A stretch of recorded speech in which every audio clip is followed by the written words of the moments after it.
샬롬! 가장 첫 시간을 하나님께 드리는 여러분들을 축복합니다. 또한 여러분들의 삶 가운데 하나님의 인도하심과 또한 하나님의 만져주심이 오늘도 충만하시기를 소망합니다. 기도하겠습니다. 아버지 하나님, 하나님께서 우리를 살리셔서 하나님의 자녀가 되게 하시고 오늘도 하나님의 말씀을 따르는 백성으로 살게 하심을 감사드립니다. 주님, 오늘도 우리의 마음속에 하나님의 은혜와 사랑만을 기억하게 하여 주시옵소서. 자격이 되지 않는, 또한 구원받을 조건도 되지 않는 우리 모두를 살려주셔서 하나님의 자녀로, 하나님의 백성으로 살게 하셨으니 이것이야말로 가장 큰 은혜요, 가장 큰 사랑임을 깨닫고 오늘도 그 사랑과 그 은혜를 기억하며 살아갈 수 있도록 하여 주시옵소서. 아버지 하나님, 오늘도 하나님의 눈은 우리를 향해 있다는 것을 알게 하여 주셔서 아버지의 사랑이 오늘도 우리에게 전해지며 아버지의 그 사랑을 받은 우리가 그 사랑을 다른 사람들에게 전하게 하여 주시고 또한 우리의 입술을 벌려서 또한 우리의 삶을 통해서 하나님 살아계심과 예수 그리스도의 사랑의 복음을 전파할 수 있도록 인도하여 주시옵소서. 주님, 오늘도 우리에게 필요한 지혜를 허락하여 주시고 또한 능력을 허락하여 주셔서 하나님의 백성으로 또 하나님의 자녀로 능력 있게 또 당당하게 살아갈 수 있도록 인도하여 주옵소서. 오늘도 사탄의 시험에 넘어가지 않도록 하여 주시고 어떠한 유혹에도 넘어가지 아니하고 믿음을 지키는 우리의 삶이 되기를 원합니다. 오늘도 하나님 편에 서게 하여 주시고 하나님 중심의 삶을 살아갈 수 있도록 인도하여 주옵소서. 예수 그리스도의 이름으로 기도하옵나이다. 아멘. 다 함께 찬송가 401장 찬양 드립니다.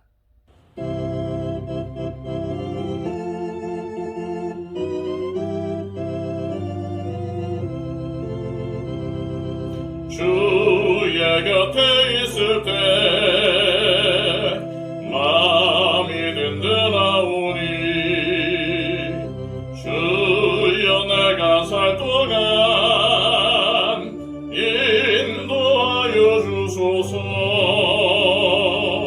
주여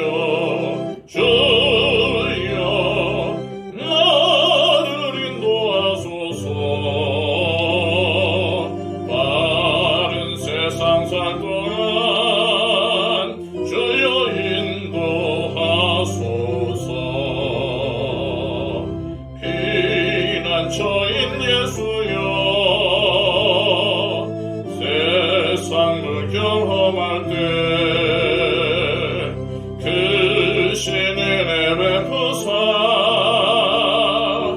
나를 숨겨주소서.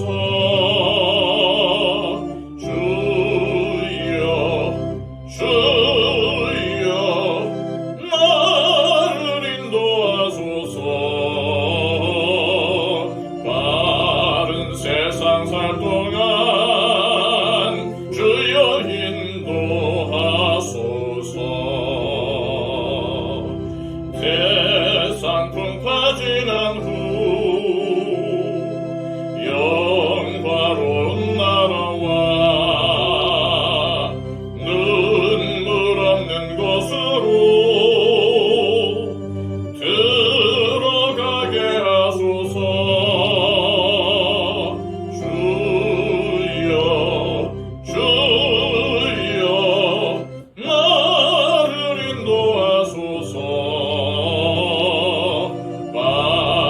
세상 살 동안 주여 인도하소서.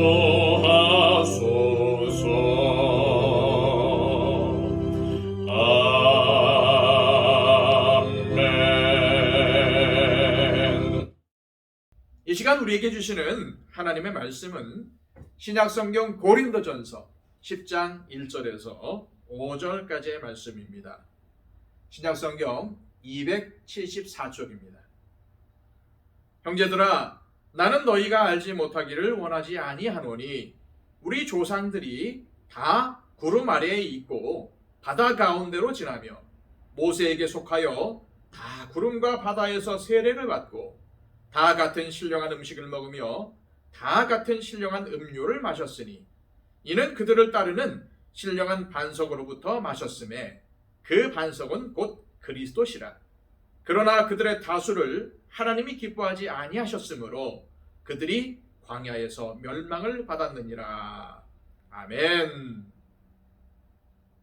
고린도 교회 성도들은 우상에게 바쳐진 제물을 먹어도 되는지에 대해서 바울에게 질문을 했지요. 바울은 고린도전서 8장에서 이에 대해서 답변을 했는데 오직 하나님만이 창조주이시며 진짜 신이시기 때문에 우상은 아무것도 아니라는 데 동의하며 우상에게 바쳐진 제물을 먹어도 전혀 상관이 없다고 했습니다.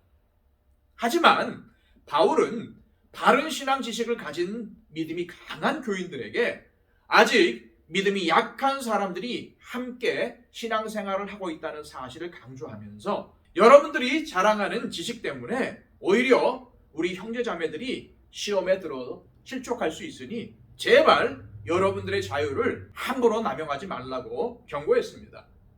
그러면서 음식이 내 형제를 실족하게 한다면 나는 영원히 고기를 먹지 않겠다고까지 선언했었죠.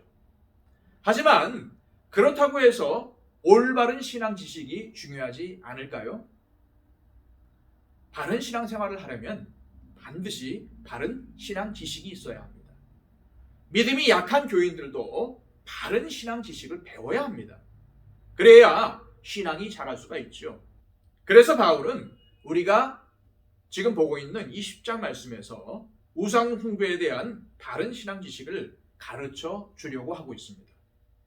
하지만 이 10장 말씀은 믿음이 약한 성도들에게만 적용되는 말씀은 아닙니다. 믿음이 강한 자들에게도 해당되는 말씀이죠. 아무리 자신은 우상 숭배에서 자유롭다고 해도 그 자유를 남용하면서 방심하다 보면 자신들도 언제든지 우상 숭배의 늪에 빠질 수 있음을 경고하고 있는 것입니다. 이처럼 바울은 믿음이 약한 자나 강한 자 모두를 위해서 다시 한번 우상 숭배에 대해서 짚고 넘어가려고 한 것이죠. 이것이 바울이 8장에 이어서 다시 한번 우상 숭배에 관해서 말씀을 전하려고 하는 이유입니다. 믿음이 약한 자는 말할 것도 없고 믿음이 강한 사람들이라도 언제든지 우상 숭배의 늪에 다시 빠질 수 있으니 각별히 조심해야 한다는 것입니다. 우상 숭배에 빠지면 어떤 일이 벌어집니까? 구원에서 멀어지는 것입니다. 그래서 우리는 절대로 내가 믿음이 강하다고 방심하고 있어서는 안 되는 것입니다. 오늘 본문의 말씀이 바로 이 점을 강조하고 있습니다. 이를 위해서 바울은 출애굽기에 등장하는 이스라엘 민족의 출애굽 사건과 출애굽 이후에 이스라엘이 겪었던 광야 생활을 예로 들어서 가르칩니다. 자, 1절에서 4절까지의 말씀입니다. 형제들아, 나는 너희가 알지 못하기를 원하지 아니하노니 우리 조상들이 다 구름 아래에 있고 바다 가운데로 지나며 모세에게 속하여 다 구름과 바다에서 세례를 받고 다 같은 신령한 음식을 먹으며 다 같은 신령한 음료를 마셨으니 이는 그들을 따르는 신령한 반석으로부터 마셨음에 그 반석은 곧 그리스도시라. 바울이 이스라엘의 출애굽 사건과 광야 생활을 꺼낸 것은 고린도 교인들에게 하나님이 어떠한 분이신지를 알려주기 위해서였습니다. 바울은 8장에서 우상의 제물을 먹는 문제와 관련해서 하나님은 창조주이시고 유일하신 신이라고 전했었죠. 그런데 오늘 본문에서 바울은 창조주이신 하나님께서 이 세상에서 어떻게 구체적으로 역사하시는지를 알려주기 위해 이스라엘 민족이 경험했던 하나님을 증거했던 것입니다. 출애굽의 하나님은 우상 숭배에 휩싸였던 애굽으로부터 이스라엘을 구원하신 분이셨죠. 이스라엘을 구름 기둥과 불 기둥으로 인도하셨고 홍해를 가르셔서 이스라엘을 그 가운데로 건너가게 하셨습니다. 또한 이스라엘을 광야에서 먹이시며 돌보셨지요. 매일 만나를 내려주셔서 주린 배를 채워주셨고 반석에서 물이 나오게 하셔서 목마르지 않게 하셨습니다. 이처럼 바울은 하나님이 창조주이실 뿐만 아니라 하나님께서 택하신 백성들을 어떻게 실제적으로 구원하시고 보살펴 주셨는지를 전했던 것이죠. 그런데 여기서 흥미로운 점은 이 메시지를 신약 시대의 교회와 자연스럽게 연결짓고 있다는 것입니다. 자, 2절에서 4절까지의 말씀입니다. 모세에게 속하여 다 구름과 바다에서 세례를 받고 다 같은 신령한 음식을 먹으며 다 같은 신령한 음료를 마셨으니 이는 그들을 따르는 신령한 반석으로부터 마셨음에 그 반석은 곧 그리스도시라. 고린도 교회 안에는 유대인 성도들도 있었지만 이방인 출신 교인들도 많았습니다. 유대인 성도들 입장에서는 당연히 출애굽한 이스라엘 백성들이 그들의 조상이라고 생각했겠죠. 그럼 이방인 출신 기독교인들은 어떨까요? 사실 출애굽한 이스라엘 백성들이 자신들의 조상들은 아니지 않습니까? 그런데도 바울이 고린도 교회 성도들 전체를 향해서 출애굽한 이스라엘 백성들이 우리들의 조상이라고 밝혔던 것은 비록 이방인 출신이라고 해도 예수 그리스도를 믿고 그리스도인이 되었으면 그들도 역시 이스라엘의 하나님을 믿는 것이며 이제는 유대인이나 이방인이나 상관없이 모두 동일한 하나님의 백성이기 때문입니다. 출애굽의 하나님은 더 이상 이스라엘 백성들만의 하나님이 아닌 거죠. 유대인이건 이방인이건 예수님을 구원자로 믿는 모든 백성들의 하나님인 것입니다. 따라서 출애굽에 참여한 이스라엘 백성들은 믿음의 혈통 안에서 이방인들의 조상도 되는 것이죠. 바울은 이것을 교회라고 본 것입니다. 이처럼 교회는 예수님 안에서 구약과 신약이 만나는 장입니다. 이제는 육신의 혈통이 중요한 것이 아니라 믿음의 혈통이 중요하게 된 것이죠. 따라서 고린도 교회는 유대인 출신이냐 이방인 출신이냐가 전혀 문제가 되지 않아야 합니다. 믿음이 강하건 약하던 간에 모두가 함께 끝까지 구원의 길을 같이 가야 하는 공동체입니다. 따라서 한 사람도 우상 숭배에 빠지지 않기 위해서 모든 성도들이 힘을 모아야 하며 함께 바른 신앙 지식을 쌓아야 하고 이단 세력에게는 단호하게 맞서야 합니다. 특히 믿음이 강한 자는 약한 교인들을 사랑으로 보살피는 일에 힘써야 하고 모든 성도들이 영적으로 깨어 있어야 합니다. 안 그러면 어떤 일이 벌어질까요? 5절 말씀입니다. 그러나 그들의 다수를 하나님이 기뻐하지 아니하셨으므로 그들이 광야에서 멸망을 받았느니라.